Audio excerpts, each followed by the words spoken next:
Are you looking for a podcast where you can hear from real people regarding their real dental drama? If so, then you've come to the right place. Join hosts Bethany Petty and Dr. Rena Kuba as we dive into the solutions we've created and the mistakes we've made while managing dental drama. Let's get started. Howdy do, friend. Hey, hey. Lady, I'm still tired from the AAPD. Why does it take so long to recover? It was so much fun. Thank you to everybody who stopped by the booth. We had so much fun. I kind of didn't go to class one whole day because I was having so much fun at the booth. That's what one of your buddies said to me. She was like, I don't think she's gone to any classes. Yeah. I'm like, well, she's got too much social stuff happening. I was having fun. Taking pictures in the photo booth. Yes. Okay, so I'm still a little bit crusty, but I don't think for any reason. I think it's just I'm tired. Yeah. And I kind of let my staff have it a little while ago, and so the theme kind of is funny that it parallels one of your things on your list. But the topic, if we can do today, is how do you get people to change?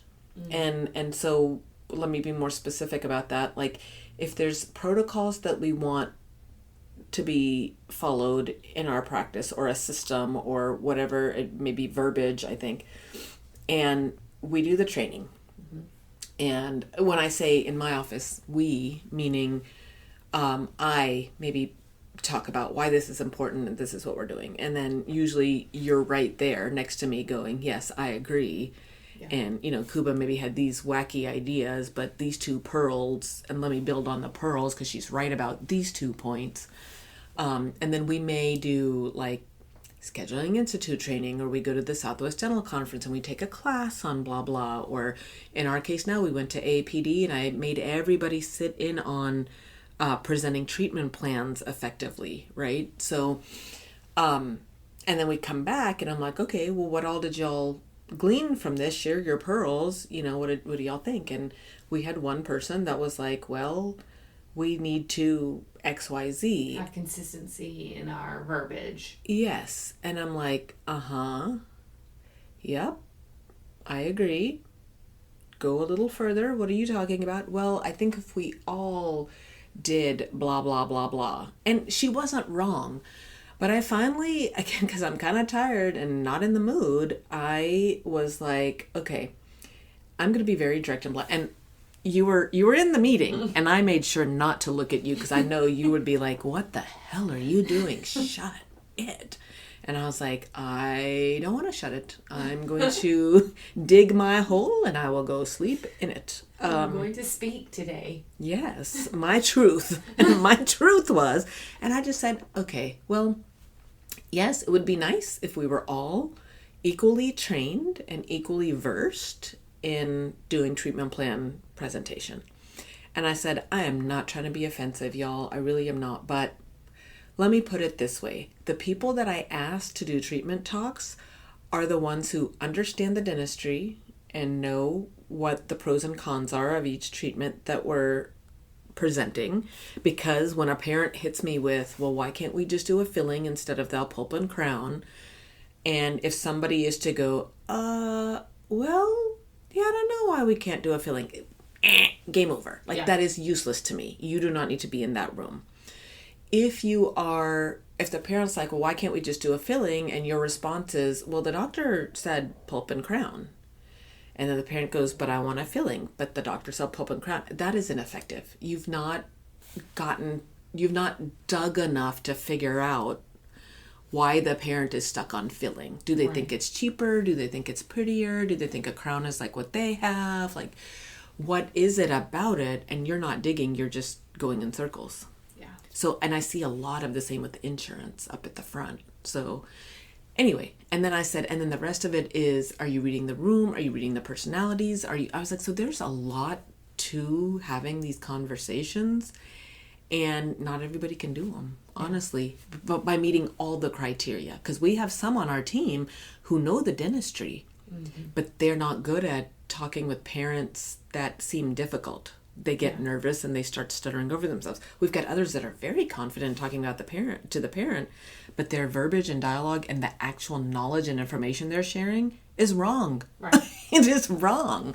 And so even though no matter how much training we've done and how many times you've heard me repeat it and do it, it's still wrong. And I'm like, okay. So I just said, there's only so much I can do to train. And then I have my go-to people. And when those go-to people aren't there, then I have to pivot. And if those go-to people left, then I'd have to figure out a whole different system. Right. Like, am I hiring somebody new kind of system? So that was my example of this. And then so I was already thinking that. I was already on that train because we had our meeting earlier today. And now I'm like, I was awfully crusty. I hope people show up to work tomorrow because I was very blunt.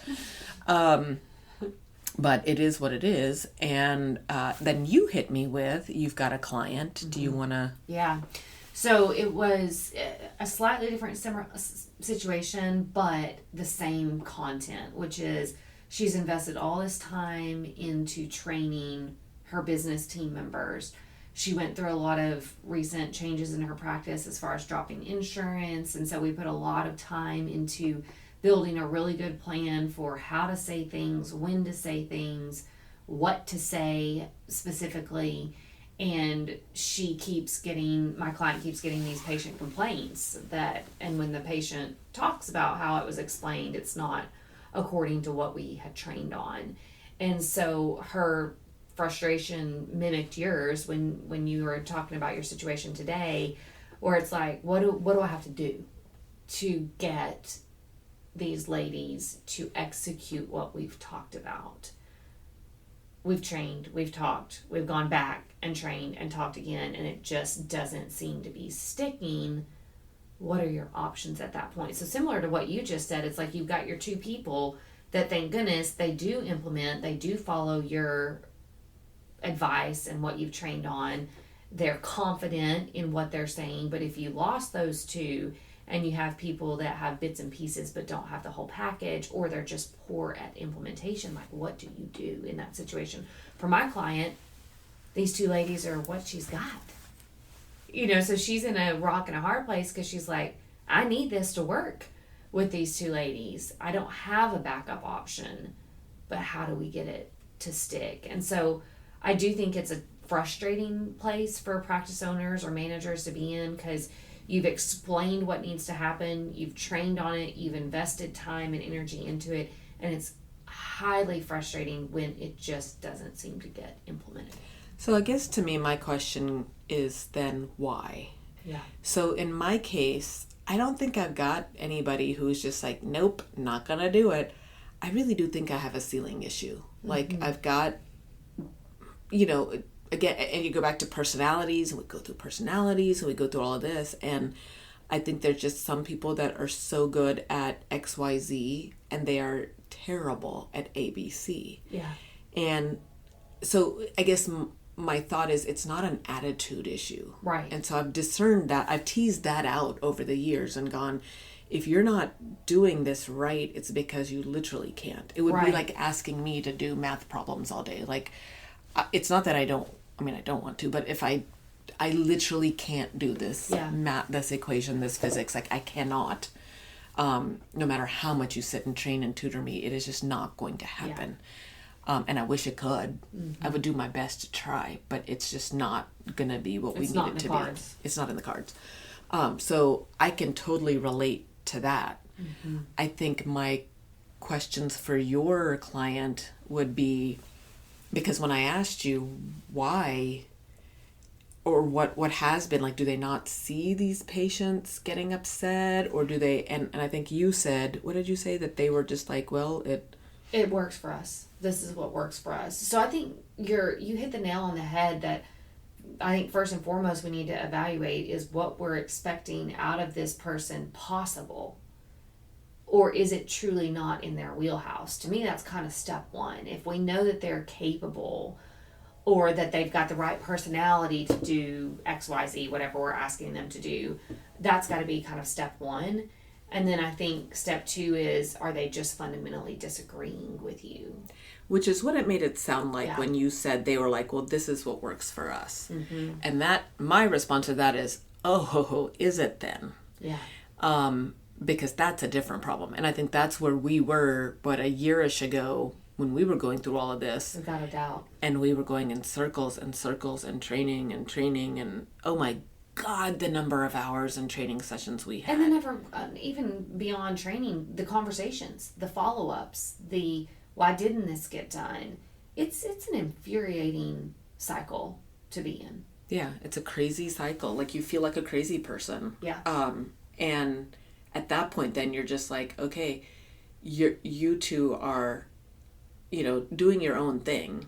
And that's highly disrespectful to the doctor, first of all, and all the time, money, and effort. Like, you think you're smarter. And I get that you do it all day long, but I think, to me, at the end of the day, the doctor wants it done this way. And your job is to make doc's life easier because it's her practice. Yeah. So where is that ego coming from that I am going to do it this way? Yeah.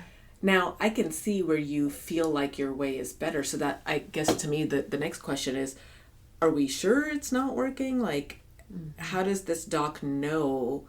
Was it, 5 patients that were going to be upset anyway, right, but you've got 95 that are fine? Yeah. Or how do you tease out that it really, like, these were people that were going to complain anyway, yeah, because it's different. So I think that is doc making a mountain out of 2 complaints, and really, like, it's going just fine, and she's losing her mind over going, 2 patients are upset, because that's stuff I do. Right. It's like when you get like 50 positive reviews and you get the 1 negative, and all you can go is like, I suck because I got this 1 negative. Yeah. And that's all you can see for a little while. Is that the boat we're in with this doc, or is it? Definitely not. Okay.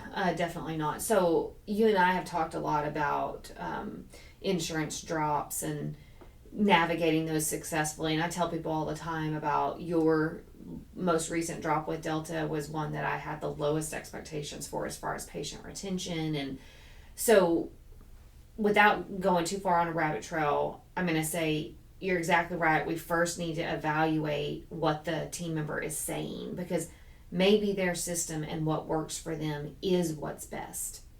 And so you need to consider that that is an option, that what they're doing could actually work for a number of reasons. And are you just being a stick in the mud to be right? Be right. Yeah. That you want it done this way for no other reason than you want it done this way.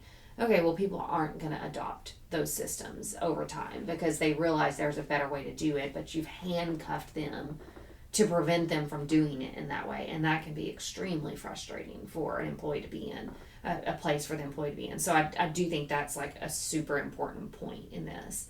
In this particular case, the data showed that the way that these 2 ladies were carrying out business has not been as successful. So they were handling some insurance conversations in ways that they thought was best, despite lining out this whole plan and this whole verbiage and all that. They were pivoting in the moment and kind of tweaking the plan, so to speak. I don't think it was an all-out, like, we're just not doing it that way. I think they intended to do it in the way that we discussed, but as issues rose up, then they were like, we're going to do it this way instead. And I just pulled some retention reports, and her retention is lower than I would have liked for it to be from those Delta patients, which I was not anticipating at all for this practice. So I think first and foremost, if your team is not implementing a system or verbiage or something that you've done or tried to train on, you do have to evaluate, is this really working or not? Can I just be okay with the system that they're doing? Is it really all that bad? And I think that's a fair question to ask. Or if when you ask that question, you're like, no, it is not working, and this is the evidence of why it's not working, then that means, okay, well, we've got to go back and figure out why they're not implementing or how we can get them to implement. So now I'm going to counter myself and play the flip side. So first of all, to me, the fact that you and this doc came up with your plan this is not your first rodeo. It might be Doc's first rodeo, but it's not your first rodeo. And so the fact that this team thinks that y'all don't know what you're talking about is, like I said, extremely disrespectful, but also really stupid. Like, because doctor's not going to waste money on you and you coming in with some harebrained idea. Right. Like, you're pretty, not that you can't be wrong, but it's an odd day when you are. Right. And you're very upfront with that, going, I don't know how this is going to go, let's try this. And then you yourself are going, we'll pivot as needed. But when you come in and going, okay, this is how I want this to be, you've taken all of it into consideration about the demographic and the blah, blah, blah, the blah, blah, blah, which I doubt these two ladies have done. Right. Like, they think their world is the be-all, end-all, and this is how everything works. So that, in and of itself, is what I'm suspecting is happening. They think they're right because they've done this for however many years. Mm-hmm. I think the next thing that I wonder is, number one, how much of this is them putting themselves in the patient's shoes? Right.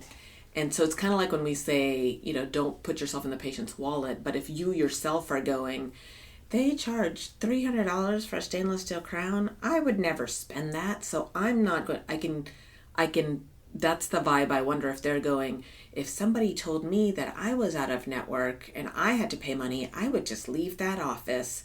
Right. And they're projecting that. They're projecting. Yeah. So that's the vibe I'm getting out of what you're saying. 3, they don't like making people unhappy. They don't want to be the one to get yelled at. So they're abandoning ship and they're saving themselves. Yeah. But then the ship is sinking as well. And they're not looking out for the end game, the big game of retaining. And so where I said, well, maybe if they're going, well, 2 people were going to be upset anyway, but 8 are fine. I think my argument to that would be, if they're thinking that, is, well, that's 2 that were vocal. Yeah. What about the other 8 that either silently left? Right. Like that silent resignation that people they're silently resigning out of your practice because they're like, I don't know, that was weird and I don't like it. Yeah. Because of the way you chose to explain it rather than the way that you had mapped out. Yeah. And I also think even if it was just those 2 is still bad enough. Yeah. Because those 2, like it's like with anything with anything negative, how many people are those 2 going to go tell? Right. So I think this is where the vibe I got when you first said it was, it seems like it's harder for them. Yeah. Like it's harder for them to stay the course when a patient is coming at them. So maybe they have a limited understanding. Yeah. They understand it to a point and then they themselves don't understand it after that. Because I think that's what was happening with us. Like we had one that just outright, I think, was, I just don't want to because I wouldn't. Right. I wouldn't spend money on that. I wouldn't, you know. That's exactly what I was thinking about when you were saying that it's just fundamentally they themselves can't align with what you're trying to do, or they're putting their own selves into. I think about your former treatment planner, and we did all kinds of training with her. You brought in extra training for her to try to get that treatment acceptance up, but at the end of the day, she finally, in one of the conversations, because there's multiple conversations we had with her, in one of the conversations she said, I wouldn't spend that on my child. And it was like light bulbs off everywhere. Like we've been fighting a winless battle with her because she herself doesn't believe in it enough to actually convince the parent to move forward. So you're exactly right. I think we've got to look at the person and see if they're actually agreeing with. So my guess is, from what you said, I feel like it's somebody who doesn't agree with it. They're probably going, I wouldn't stay in this office and pay this out of pocket. I would go down the street to an office that took my insurance. So I think that's part of it. I think the other part of it is there might be a ceiling issue where they understand it to a point, and then now when the patient pushes back, and then they're going, but because we had one of those. Those are the 2 people up at the front desk. For when we were dealing with this, there was the one who didn't understand it, right, and thought she understood it, and then she would just hit that point where she didn't want to look stupid, and so then she started making up her own stuff, going down her own path to what she was familiar with, and the other one was the mindset of, I'm not going to do it. Yeah. So it's one of those that usually, if you're not able to implement something, I think that those are the things that I would go back and go, is there a ceiling? Mm-hmm. And then is there a desire? Because that's a different type of ceiling. Absolutely. Yeah. And it's almost like you have to eliminate both of those to figure out what you're dealing with. Because if it's a ceiling issue, sometimes that's solvable. You're like, okay, I need to change my expectations of implementation with that person. They may not be able to implement when it comes to treatment planning, for example, but man, they're good at getting patients scheduled and handling phones like a champ. So instead of me continuing to push this treatment acceptance training on this person, I'm going to call it a day on that, move on. I'm going to focus my training and my time and my money on skills that I know she's naturally good at. So some of that, even if it's a ceiling issue, it can be solvable. Well, or like for us, there's a point to which I will let some of the people go talk about something. Yeah. And then I'm like, and once you talk about, show mom the photos, show mom, talk to her about when these teeth are going to exfoliate, go ahead and show her the crowns. Yeah. And then you tag out. Yeah. So you can get us 60% there, better than zero. There's others that I'm like, you're not getting us anywhere on the road. You stay away from that parent. Yeah. You're just going to ruin this, right? You're going to derail us. You're going to derail us. So kind of knowing the strengths and weaknesses of what you can be doing. And so say, for example, you're talking about this as a front desk person, and let's assume that she doesn't really understand the concept of being out of network and the patient getting the check, but she doesn't feel like she can ask because she should know it in theory, and so she's just, the doc assumes I know this, and I do, but then she's blundering everything. Yeah. That's one that it's like, okay, maybe she's doing up to the verification part and doing the trying to collect part, and then when the patient doesn't understand, say, I'll be right back with my manager. I don't know, something. Yeah. And it might even be an RDA. Yeah. That really understands it, and then you're swapping out, and maybe you're finishing up her clinical note while she's talking. It seems a little bit inefficient, and it might be, but those might be ways you work through that. I don't know. But then if you've got this, it sounds to me like it's more of an attitude. Yeah. I just don't believe you're right. You're not right, and these patients are going to leave because I would leave. Mm-hmm. And so, well, and to me with that, again, it's interesting how as we're talking, I just keep coming back to last summer, and we had maybe one of the people that we had to let go. This was on the triple firing. I'll have to reference it in the show notes. It was our Mama Said series when we. That was a different set. Was it? Yeah, that was the summer before. That was the triple. Last summer was 2. Oh yeah, so this was the 2. Yes, yeah. So you're right. So I keep thinking about these 2 ladies because we can't hold on to any staff, y'all. That's why you're listening to me right now. We're complete failures at staff retention, and apparently staff training too. So. Exactly. Yeah, we suck. But I was thinking about them in particular, and I think it was a little bit of both with both of these ladies. I think we had ceiling issues with both of them. But I think we also had just fundamental disagreement, like my way is better, or I'm smarter than the system. Oh, poor Dr. Kuba or poor Bethany, they haven't thought of this, but I'm going to do it this way instead.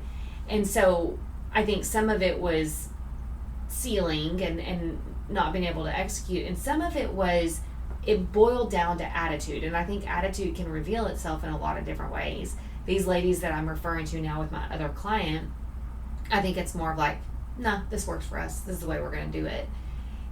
More of a defiance almost about the system. I think of these 2 ladies from last summer in your team, and I don't think it was defiant. I think it was more of I'm really smart and I'm going to do it this way. And I think it's going to be impressive that I've done it this way. Even though we've talked about it being ABC, I'm going to show them the light, and they're going to see that D, E, and F is way better. And so I think it was almost like a ego. I think it was, but I think it was defiance was at the base of it. I think if we had gotten past that, because I think there were plenty of times where we showed them that it was wrong. Your way was not better. And they still were like, but that to me, it's like you were defiant in that you were going to find a way that you were going to be right because you don't want to do it my way. Yeah. And that's what I'm like, okay, I would get it if you were like, poor Kuba, like she just doesn't know. I'm going to show her a better way. 1,000%, go for it. The problem with that is I've pulled Bethany in. Yeah. And Bethany's not, like, I am in a bubble and I know dentistry and I don't know the rest of this stuff as well. I mean, I know what I know over the years, but then you've got the woman, it's her profession. Her business is based on consulting and coming up with these problems and solutions to these problems. And you think you're smarter than her. Oh, and also, because it's never you and me just making a decision, we pull other team members in.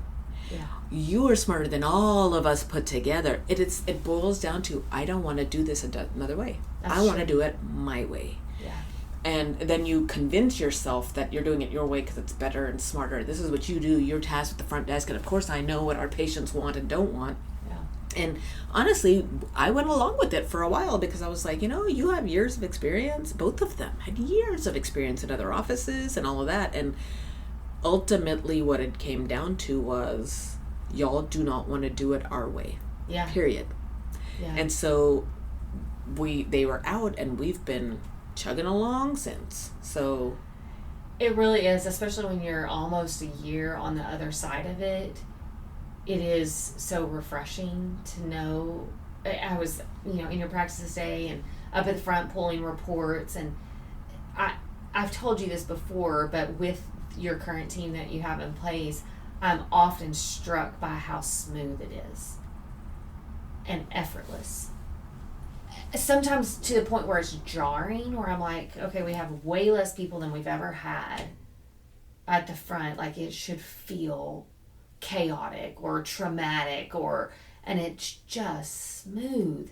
And so it does beg the question, like, if you've got a team member that just, you feel like you've invested time and training and energy, and it needs to be a relentless amount of training. I've said this before on the podcast. I know I say this to you all the time. I'm the last one to recommend termination. It is my least. To me, there's so many other solutions before we get to that. And I think consultants typically have a bad rap for going in and being like, you need to fire that one, you need to fire that one, that one's not going to last. That is not me at all. I'm like, I want 100% retention on here until I've beat the horse dead. And then I realize, oh man, I there's no resuscitation there's at this no point. Resuscitation. Yeah. Then I'm like, okay, we need to make a change. So for me to be able to sit here, almost a year later with you thinking about this subject matter, one thing that I do want to pat ourselves on the back for is we beat that horse until it was dead. I mean, it was not without an extensive amount of effort and conversations, and you pulling in additional training and you sending them to this online resource and let's pull back together, let's recap. I mean, it was, we to go with the metaphor that we're still using, I mean, we were just CPRing it to the best of our ability to try to get this working with these two ladies. And eventually we had to call it and go, this is not going to work, to the point that it took a leap of faith from you, even where you're like, I'm not there yet, but you went with the idea that we needed to move on.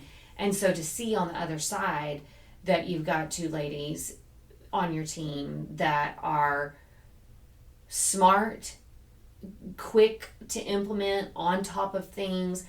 In all honesty, we haven't had to do a ton of training with them, which is really remarkable when you think about the amount of training that we had to put into those other two ladies. Yes. And to be on the other side of it, and there's just less time that I'm having to spend with them. I was able to hit a scheduling training thing that you wanted me to discuss with them today. I was able to hit that during patient care today. Turn around, it was like a 3-minute conversation. It was like, hey ladies, by the way, this baby column. And I was able to address that real quickly. That was something you'd asked me to address. I was able to talk about it within minutes. And by the way, turned around to go back to the schedule to look at something later and already saw the changes that I'd asked them to make. Like immediate implementation. And so you go, what's the difference? I think it boils down to, once again, ceiling and attitude. I think ceiling we can figure out. Ceiling in most situations, not all, but most situations, the ceiling, we can reroute the expectations. I think attitude is where we really run into the issues of they're smart enough, they can get it, but they're going to continue to resist me on this. And so I don't think that that's a lost cause. I think sometimes we can reroute that and change that, and maybe that's pulling in a different perspective. Maybe that's pulling in a team lead to have a conversation. Maybe that is supplying additional training or resources, or getting them in contact with other offices who have done it in the way that you're asking them to do it. So it could be just exposure to other people besides just the practice owner or just the manager or just the consultant that's coming in.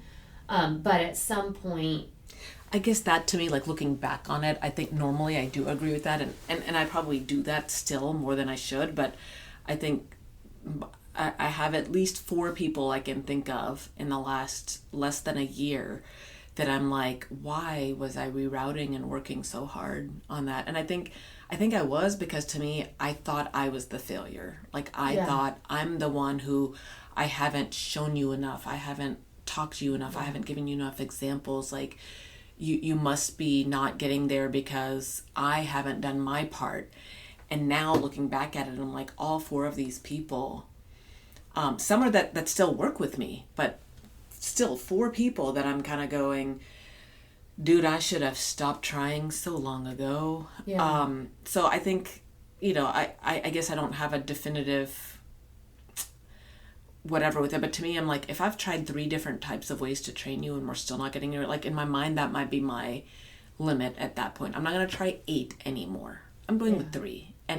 And whichever it is, with a ceiling or an attitude, 3 should be enough. Yeah. And if it's not, then I need to work on plan B. And that's either, am I cutting you loose? Am I switching your role? Am I bringing in somebody else, which means that we're giving you other things that you are good at? Or does it mean you're going down to part-time and I might lose you? But I think, again, that's what worries me about the example you just gave, is I feel like part of me goes sitting with those 2 and going, okay, I'm not happy with this, and y'all are not doing what you need to be doing, and you think your way is better, and I find that highly disrespectful. Are you going to get on or not?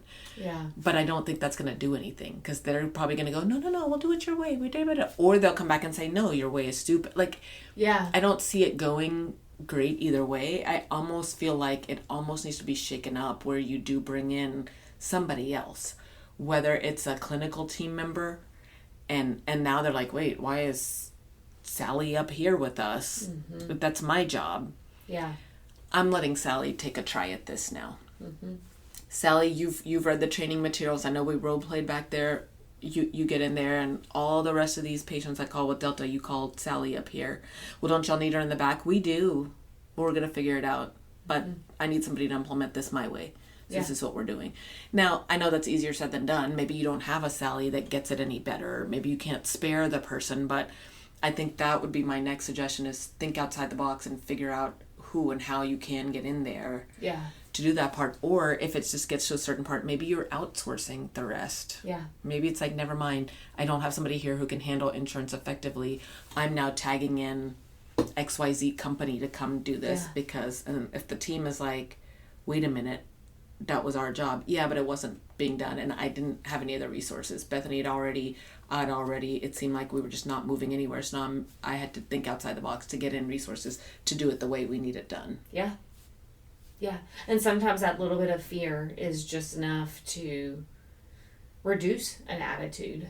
Or maybe they're totally thrilled that they don't have to be the bad guy anymore. Now they're doing other tasks, and yeah, you're spending more money doing it on this, but if they're proving their value and picking up something else, hey man, that might be a win-win. Absolutely. But if they kind of sit and fester and humph and they're not doing anything else, well then I think you've got to... Well, then you've got clarity. Yeah. You've at least got an answer on this person is showing his or her true colors. So now I know what to do. Yeah, I think that's a great litmus test to go, let's bring in, ideally, I would say an additional team member would be the first place to start. Somebody that you start cross-training, that can get a second set of eyes on it. And then if you don't have that available, that's where there's plenty of remote companies. We were just at the AAPD. I mean, that exhibit hall had at least 4 or 5 remote worker companies. So it's like, maybe that's a path that you look into. But yeah, I think something just to shake it up if it's truly an attitude issue, or change the role. Quit beating your head against the wall is the main thing. You're going to wear yourself out in the process, and you're going to become really frustrated and bitter if you keep doing the same thing. Thanks for joining the conversation today. We hope that you are comforted in knowing that you are not alone, but we also hope that you're walking away with some really great tips and tricks to try in your practice. We value your feedback, so please take a few moments to rate and review the podcast. Finally, we want to make sure that we're covering the topics that matter to you. So track us down on Facebook, Instagram, and Twitter, and let us know what topics you want us to cover. As always, please know that we are rooting for you today as you manage your dental drama.